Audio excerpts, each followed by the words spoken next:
मोदी की गारंटी पर संगम की ललकार, फिर बनेगी भाजपा सरकार। प्रतापगढ़ सांसद बनने की दोबारा आस लगाए प्रतापगढ़ के सांसद संगम लाल गुप्ता प्रधानमंत्री नरेंद्र मोदी की गारंटी को लेकर ललकार रहे हैं। स्पष्ट तौर पर उनका कहना है कि मोदी की गारंटी से फिर देश में भारतीय जनता पार्टी की सरकार बनेगी और 400 सीट पार करके बनेगी। क्षेत्र की समस्याओं को लेकर गुरुवार को जब सांसद से मीडिया कर्मी ने बातचीत किया तो क्या कुछ कहा सांसद प्रत्याशी संगम लाल गुप्ता जी ने। आप सभी दर्शक साथियों का मैं आभारी हूँ, वंदन और स्वागत करता हूँ। साथियों, आप सबको बताना चाहते हैं कि लोकसभा का चुनाव अब बेहद ही करीब आ गया है, पूरे शबाब में आ गया है। प्रतापगढ़ के जो मौजूदा सांसद हैं, बड़े ही लोकप्रिय सांसद के रूप में जाने जाते हैं, पहचाने जाते हैं। आज हमारी मुलाकात सांसद जी से हुई है। प्रतापगढ़ की दशा, दुर्दशा और व्यवस्थाओं पर हम इनसे बातचीत करेंगे और जानना चाहेंगे कि क्या है चुनाव की पूरी तैयारियां, कैसे होगा 400 के पार और कैसे बनेगी सरकार। सांसद जी नमस्कार। नमस्कार। सांसद जी, आप प्रतापगढ़ के सांसद हैं, इसके पहले भी आप विधायक रहे हैं। पूरे क्षेत्र में आपकी लोकप्रियता तेजी से फैल रही है, कुछ ताने बाने भी चल रहे हैं। ऐसे में आप अपने लोकसभा के जनता से क्या कहना चाहेंगे, क्या बताना चाहते हैं? देखिए, हमने 2 साल विधायक रहे और 5 साल में 2 साल कोरोना काल के गया। 3 साल हमने जो कार्य किया है जी, देश जब से आज़ाद हुआ है तब से आज तक प्रतापगढ़ के विकास के लिए कोई नेता ध्यान दिया नहीं।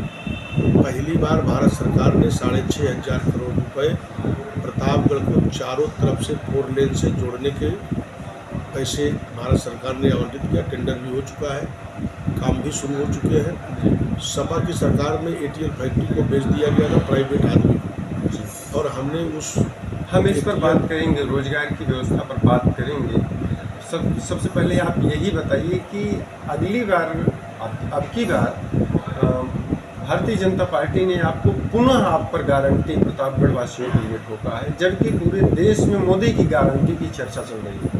नहीं, देखिए, पूरे देश में तो गारंटी मोदी की ही है जी। प्रतापगढ़ में गारंटी संगम लाल गुप्ता पर भारतीय जनता पार्टी आजमा रही है। नहीं, भारतीय जनता पार्टी के हम कार्यकर्ता हैं और हमने जो भारतीय जनता पार्टी के एज ए मोदी जी के प्रतिनिधि हैं जी। देश में जितने भी चुनाव होते हैं प्रधानमंत्री के नाम पर ही चुनाव होते हैं। हर जगह सांसद प्रधानमंत्री का प्रतिनिधि होता है जी। तो गारंटी तो पूरे देश में सिर्फ एक ही है और वो है प्रधानमंत्री माननीय नरेंद्र मोदी जी। तो ऐसे में प्रतापगढ़ में मोदी की ही गारंटी फिक्स मानी जाए, तय मानी जाए। गारंटी तो पूरे देश में है, तो प्रतापगढ़ क्या उसमें से अलग है क्या? जी बिल्कुल ठीक है। तो प्रतापगढ़ में युवाओं के लिए रोजगार की व्यवस्था पर आप 5 साल रहे हैं, आपका कोई समुचित कदम और विकल्प? देखिए, 5 सालों में हमने डीटीएल फैक्ट्री जो बंद पड़ी थी उसको हमने पुनः जीवित किया। उसके जो बकाये थे सपा की गवर्नमेंट में प्राइवेट व्यक्तियों को दे दिया गया। उसका 80 करोड़ रुपए कोर्ट में जमा हुआ और जमीन यूपीएसआईडीसी को हैंडओवर हो गई है। 1100 करोड़ रुपए का एमओयू हुआ है, उसमें उद्योग स्थापित होगा हमारे दूसरे कार्यकाल में और रोजगार के साधन बढ़ेंगे। मतलब बहुत जल्द दूसरे कार्यकाल में। सांसद जी, आपका जनपद प्रतापगढ़ बड़ा ही गौरवशाली रहा है। किसान आंदोलन की शुरुआत आपके जनपद प्रतापगढ़ से हुई थी। अंग्रेजों से विद्रोह किया था हमारे आपके क्षेत्र के बुजुर्गों ने। तो ऐसे में शहीदों के उस प्रेरणा में बनी हुई शहीद स्मारकों की दशा पर आपने एक बार सवाल उठाया था सांसद ने। आज तक उस पर क्या असर आया? इसके पहले 17 सांसद हुए प्रतापगढ़ से, लोकसभा 17वीं हुई जी।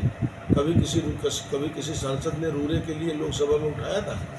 ये तो मान लीजिए कि बात और है, लेकिन फिर उन महान सेनानियों की शहादत को सलाम आपने किया, तो आगे के इस बार इस कार्यकाल में शहीद स्मारक जीर्ण अवस्थाओं में पड़े हुए। देखिए, आवाज़ उठाया हूँ, उसके लिए हमारी पूरी कोशिश है कि वहाँ एक अच्छा ऑडिटोरियम बने, अच्छी व्यवस्थाएं हो।